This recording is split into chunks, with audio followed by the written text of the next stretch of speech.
শ্যাম্পুর সাথে শুধু এই জিনিসটা মিশিয়ে আমি লাগিয়েছিলাম, তারপর থেকে আমার চুল যেভাবে বাড়তে শুরু করেছে তার সাথে যে রকমভাবে সিল্কি হয়েছে এবং রুক্ষ সূক্ষ্ম চুলটাও কিন্তু একদম ম্যানেজেবল হয়ে গেছে। তার সাথে কিন্তু যে বেবি হেয়ারগুলো ছিল সেগুলোও দ্রুত গতিতে বাড়তে শুরু করে। মাসের পর মাস যাদের চুল একদম বাড়ে না, যারা ভীষণভাবে টেনশন করো, তাদেরকে বলবো অবশ্যই এই জিনিসটা এইভাবে ট্রাই করো। তোমাদের যাদের চুল একদমই বাড়ছে না তাদের চুল কিন্তু বাড়তে শুরু করবে, চুল ভালো থাকবে, সিল্কি থাকবে, চুল একদম ম্যানেজেবল থাকবে। এখানে দেখো আমার যেটা নিতে হবে সেটা হচ্ছে শ্যাম্পু কিন্তু করা অত্যন্ত প্রয়োজন আমাদের হেয়ারে, আর আমরা সবাই শ্যাম্পু খুব ভালো করেই করে থাকি, কিন্তু সঠিকভাবে কিভাবে করতে হয় সেটাই আজকে তোমাদেরকে দেখিয়ে দেব। যেভাবে ইউজ করলে তোমাদের চুল ভালো থাকবে, তোমাদের চুলের বৃদ্ধি ঘটবে। দেখো এখানে আমি নিয়েছি কিছুটা পরিমাণে চিনি কি করে, চিনি হচ্ছে আমাদের মাথা থেকে যে মৃত কোষ বা যে খুশকি থাকে, খুশকি কিন্তু সব থেকে বড় ক্ষতি করে আমাদের হেয়ারের। হেয়ার ফল হয়, হেয়ার একদম বাড়তে থাকে না, নতুন হেয়ারগুলোকেও কিন্তু গ্রোথ হতে দেয় না। তাই শ্যাম্পুর সঙ্গে যদি তোমরা এখানে এই চিনি মিশিয়ে লাগাতে পারো তাহলে কিন্তু তোমাদের স্ক্যাল্পের যে মৃতকোষ, যেটাকে আমি বললাম মৃতকোষটা দূর হবে। আর এটা হচ্ছে তোমাদের কী করবে, চুলের আর্দ্রতা বজায় রাখবে, চুল সিল্ক হবে, নরম হবে, চুল দ্রুত গতিতে কিন্তু তোমাদের বাড়তে থাকবে। মাথার ত্বকে এখানে কিন্তু আলতোভাবে যদি স্ক্রাবার করো তাহলে রক্ত সঞ্চালনটা ভালো হয়, আর যার কারণে কিন্তু আমাদের এই চুলের বৃদ্ধি করতে সাহায্য করে, মানে চুল লম্বা হতে সাহায্য করে। দেখো এর মধ্যে 1 থেকে 2 পাতা তোমরা শ্যাম্পু দিয়ে নেবে, ঠিক আছে? তোমাদের পছন্দ মতো যে কোনো শ্যাম্পু কিন্তু এখানে তোমরা দিয়ে নিতে পারো। এর মধ্যে দিয়ে নিতে পারো কয়েক ফোঁটা কিন্তু নারকেল তেল। কিন্তু তোমরা যদি নারকেল তেল না দিতে চাও তার পরিবর্তে কী দিতে পারবে সেটা আমি বলে দিচ্ছি, কিন্তু আমি এখানে নারকেল তেল ইউজ করেছিলাম। তো দেখো এখানে হচ্ছে কয়েক ফোঁটা নারকেল তেল এভাবে ভালো করে একসঙ্গে এরকমভাবে যেটা করছি আমি এভাবে মিশিয়ে নিতে পারো।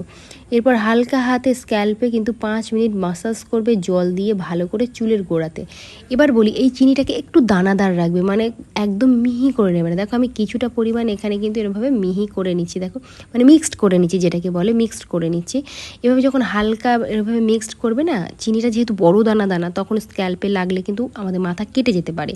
তাই একটু এটাকে হাফ হাফ দেখো ব্লেন্ড হয়ে যাবে এমন অবস্থায় নিয়েছি। বাস এবার এর মধ্যে আমাদের দিতে হবে কোকোনাট অয়েল, অবশ্যই 1/2 টিস্পুন এখানে কোকোনাট অয়েল তোমরা দেবে। আর যদি মনে করো কোকোনাট অয়েল নেই তার পরিবর্তে তোমরা ভিটামিন ই ক্যাপসুল দেবে। আর এখানে কিন্তু চুলটাকে আমাদের সফট, নরম এবং সিল্কি ম্যানেজেবল রাখতে হলে অ্যালোভেরা দিতে হবে। দেখো এরকম যাদের কাছে গাছের অ্যালোভেরা আছে তা অবশ্যই এখানে গাছ থেকে এই অ্যালোভেরা লিভসটা থেকে যে জেল হয় সেই জেলটা দিতে পারো। আমার কিন্তু অ্যালোভেরা লিভসের যে জেলটা হয় তাতে কিন্তু এখন অ্যালার্জি হয়, তাই আমি ওটা বাদ দিয়ে এই বাজারের অ্যালোভেরা জেলটা কিন্তু ইউজ করি। তোমাদের যাদের ওরকম অ্যালার্জির সমস্যা আছে ওটা বাদ দিয়ে এই বাজারের অ্যালোভেরা জেলটাও ইউজ করতে পারো, কোনো অসুবিধা নেই। যাদের অ্যালার্জি নেই তারা কিন্তু অবশ্যই গাছের অ্যালোভেরা লিভসের জেলটা ইউজ করবে, ওটা ভীষণ ভালো আমাদের হেয়ার এবং স্কিনের জন্যে। এবার অ্যালোভেরা জেলটা দিয়েও খুব ভালো করে এখানে মিক্সড করে নেবে। দেখতে পাচ্ছ এভাবে যখনই তোমরা মিক্সড করবে দেখবে এই 3টে জিনিস একে অন্যের সঙ্গে খুব ভালোভাবে মিশে গিয়েছে। এইভাবে যদি তোমরা তোমাদের শ্যাম্পু করো মাথায়, তোমাদের মাথার স্ক্যাল্প পরিষ্কার থাকবে, খুশকি একদম গোড়া থেকে নির্মূল হবে। খুশকিই কিন্তু সবথেকে ক্ষতি করে আমাদের মাথার ত্বককে। এবং এখন যেহেতু গরমের সময় মাথার ত্বক যদি তোমাদের ঘেমে থাকে, অয়েল বার হয় চুলের গোড়া থেকে, তাহলে কিন্তু ভীষণভাবে চুল পড়বে। চুল পড়া কিন্তু তোমরা বন্ধ করতে পারবে না কোনোভাবেই। তাই অবশ্যই চেষ্টা করো 1 থেকে 2 দিন অন্তর অন্তর এখানে তোমরা শ্যাম্পু করার, যেহেতু এখন ভীষণভাবে আমাদের ঘাম হয়, আর এই ঘাম থেকেই কিন্তু চুলের গোড়াতে অয়েল বার হয়। এবারের মধ্যে যেটা বললাম কোকোনাট অয়েল এখানে দেবে, আর যদি মনে করো কোকোনাট অয়েল দেবো না তার পরিবর্তে ভিটামিন ই ক্যাপসুল একটা দিয়ে দেবে। এখানে আমি একটা ভিটামিন ই ক্যাপসুল দিচ্ছি, আর এখানে আমি কিন্তু কোকোনাট অয়েলও দিয়েছিলাম, ভিডিওটা আমার কাট হয়ে গেছে, মানে ডিলেট হয়ে গেছে ওই পার্টটা।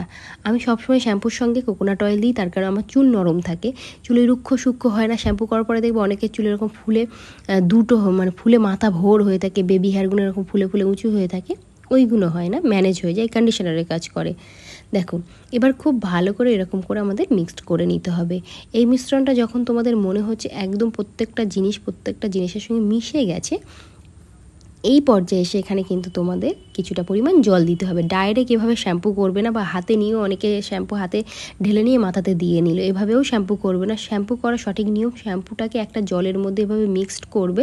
মিক্সড করার পরে তারপরে তোমরা তোমাদের মাথার স্ক্যাল্পে দেবে, তারপরে মাথাটাকে ক্লিন করবে।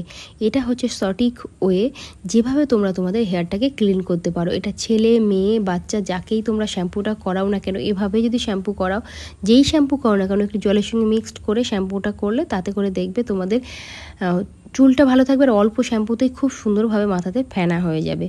এবার বলি, এখানে আমি 2 পাতা শ্যাম্পু নিয়েছিলাম। যাদের চুল বড় তারা কিন্তু অবশ্যই 2 থেকে 3 পাতা এখানে শ্যাম্পু নিয়ে নেবে। যাদের চুল ছোট তারা 1 পাতাই নিয়ে নেবে, আর 1 টিস্পুন চিনি এর মধ্যে দিয়ে নিলে। এবার এই যে মিশ্রণটা রেডি হয়ে গেছে, এবার আমরা কিন্তু আমাদের মাথার স্ক্যাল্পে এভাবে লাগাবো। হালকা হাতে লাগাতে লাগাতে কিন্তু কিছু সময় ওয়েট করে রেখে দেবে।